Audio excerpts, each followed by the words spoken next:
মুসলিমকে হত্যা করেছেন, কতগুলো বিডিআর অফিসারকে হত্যা করেছেন। সেদিন কোথায় ছিল হাসিনা?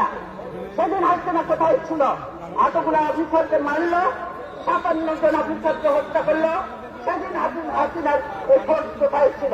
গোলামি করবে, দালালি করে বৃথা যাবে? এগুলি কোনোদিনও বৃথা যাবে না। আজকে যারা এই জুলুম নির্যাতন করছেন তাদেরকে এদের মতো চোখের পানি ফেলতে ফেলতে বুঝতে বুঝতে তারা রক্ষা হবে ইনশাআল্লাহ। আর আপনারা ঘরে ঘরে ঢুকে এখন মানুষ হত্যা করছেন, মনে করেন যে এগুলোর হিসাব নেই। এই মানুষের অধিকারের জন্য সংগ্রাম করতে হয়, সেই সংগ্রামও আমরা করব।